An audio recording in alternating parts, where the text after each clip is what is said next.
Assalamualaikum warahmatullahi wabarakatuh. Kembali lagi dengan kami mahasiswa KKN dari Universitas Internasional Semen Indonesia. Jadi di sini kami akan membahas tentang pentingnya leadership. Apa sih leadership itu? Leadership adalah suatu seni, fungsi, proses, dan kemampuan dalam mempengaruhi dan mengarahkan orang-orang dengan cara kepatuhan, kepercayaan, dan kesetiaan agar berbuat sesuatu sesuai dengan tujuan dan sasaran yang telah ditetapkan. Apa sih pentingnya leadership?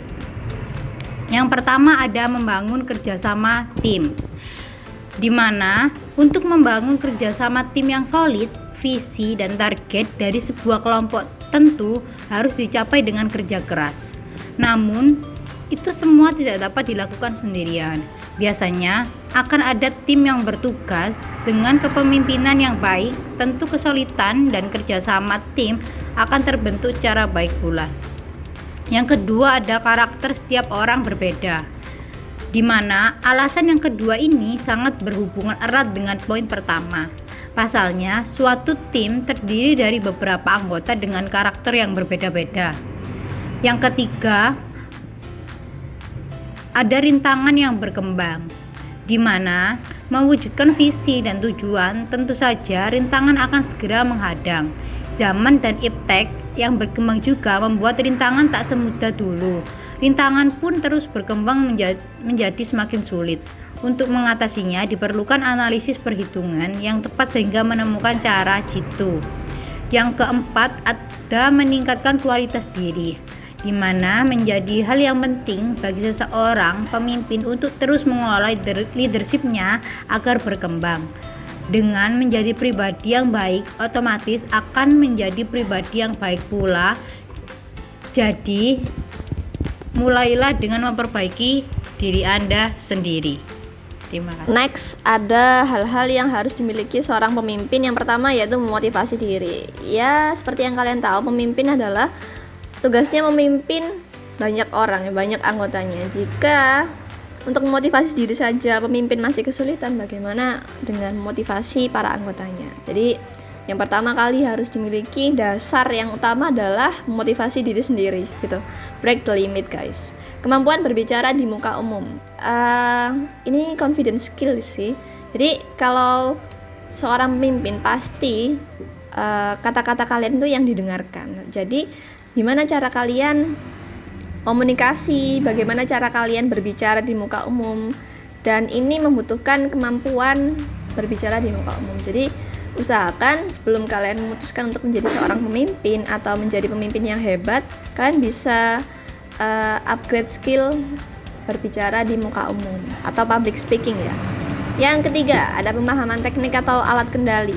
Ini sebenarnya lebih ke teknis alat-alat apa saja yang misal kalian ingin pakai. Jadi misalkan kalian lagi memimpin suatu acara. Nah, di dalam suatu acara itu kira-kira kalian tuh butuh alat-alat apa aja sih? Nah, itu. Di situ kalian sudah harus paham betul apa saja operasionalnya bagaimana dan pengendaliannya seperti apa, sehingga nanti kalian kalau mendelegasikan orang-orang atau anggota kalian untuk mengerjakan hal tersebut, ketika anggota kalian tuh nggak bisa, kalian udah backup nih, oh aku udah bisa gitu. Next ada kemampuan memecahkan masalah dengan sistem pertukaran pikiran. Jadi gunakan saja sistem musyawarah untuk mufakat gitu ya. Jadi teman-teman pasti dalam sebuah kepemimpinan akan menghadapi banyak sekali masalah. Salah satunya adalah masalah di bidang anggota. Jadi gunakan saja forum group discussion atau grup-grup untuk berdiskusi tentang masalah. Jadi kalian bisa memecahkan masalah dengan cara bertukar pikiran. Ada yang selanjutnya motivasi bawahan. Ini ya seperti yang tadi, motivasi diri sendiri untuk bisa motivasi bawahan. Mengenal karakteristik bawahan. Ini penting sekali bagi kalian seorang pemimpin yang ingin pemikiran kalian didengarkan, apa-apa saja yang kalian perintahkan atau apa-apa saja yang kalian inginkan itu tercapai. Nah, mengenali karakteristik bawahan ini perlu karena nanti kalian bisa mendelegasikan sesuatu sesuai dengan karakteristik bawahan kalian. Misal, ada si A, bawahan kalian ini A, B, C. si A ini lebih jago korel atau lebih jago desain, si B lebih jago acara, si C lebih jago keuangan. Lalu kalian meletakkan si C ini pada poin, oke, C kamu harus bikin desain, kan nggak mungkin. Itu namanya pemimpin yang tidak mengerti karakteristik bawahan, sehingga bawahannya akan kesulitan dan outputnya atau hasilnya tidak sesuai yang kamu inginkan. Begitu pemimpin. Next, keinginan mengetahui perkembangan. Ini pentingnya tingkat keingintahuan sih, kepo. Jadi pemimpin tuh harus punya kekepoan tingkat dewa.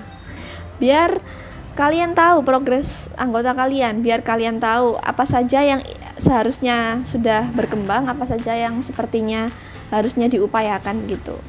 Next, keinginan melakukan perubahan atau perbaikan sikap.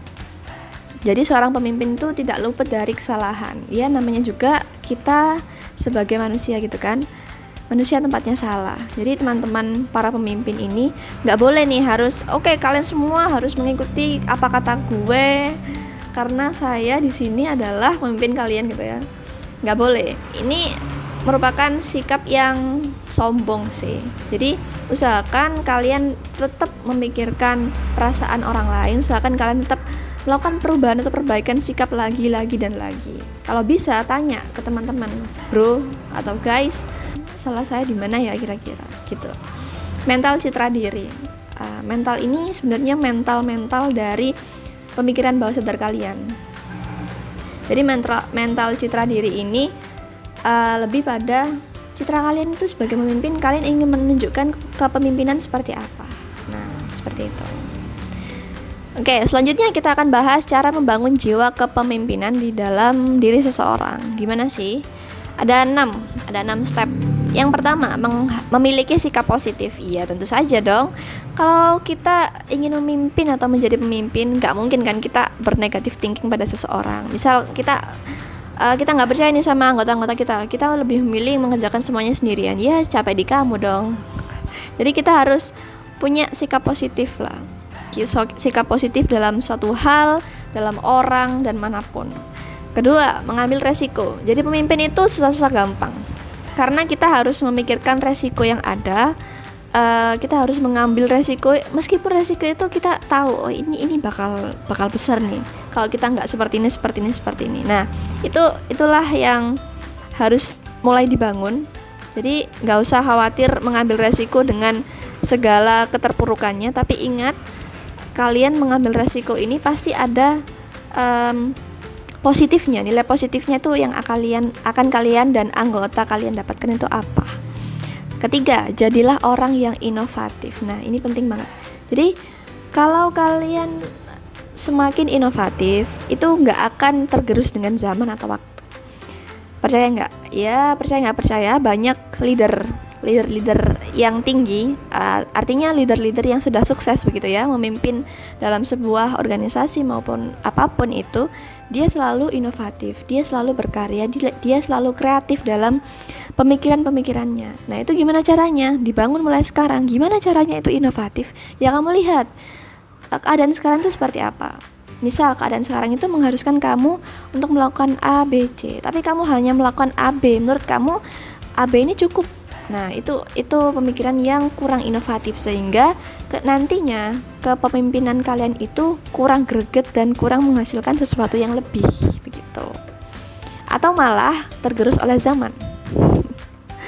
Yang keempat, memiliki harapan. Nah, harapan ini kalian sudah harus menerapkan harapan-harapan, memberikan harapan-harapan ke anggota kalian juga. Jadi, misal saya menjadi pemimpin, harapan saya adalah untuk agar sekolah ini lebih maju, sekolah ini lebih sukses, agar saya bisa membangun jiwa kepemimpinan saya lebih tinggi, agar anggota-anggota saya bisa makmur di bawah kepemimpinan saya. Nah, itu harapan-harapan itu harus disampaikan kepada teman-teman, agar teman-teman itu juga tahu sebenarnya kamu ini jadi pemimpin ini untuk apa dan bagaimana cara pengendalianmu, kayak gitu. Jadi ketika teman-teman tahu harapanmu seperti apa, ini akan mengundang harapan-harapan teman-teman ke kamu. Jadi mereka lebih percaya ke kamu, mereka juga menitik beratkan semuanya ada di kamu. Next, menghargai waktu. Nomor 5 dan 6 ini kebetulan poinnya sama nih, menghargai waktu. Jadi kita spekulasikan saja jadi satu, menghargai waktu. Ini penting karena waktu nggak bisa diputar kembali. Yang perlu diingat adalah itu, waktu nggak bisa diputar kembali. Jadi sebisa mungkin upayakan setiap waktu yang kalian punya untuk melit atau memimpin sesuatu hal, itu lakukan dengan benar, lakukan dengan sebijaksana mungkin dan serealistis mungkin. Jangan memberikan sesuatu yang sia-sia, terutama pada anggota kalian, karena mereka sudah mengorbankan waktunya itu untuk kamu pimpin. Jadi upayakan dengan baik. Oke, cukup sekian. Saya akan lanjutkan berikutnya. See you on the next video.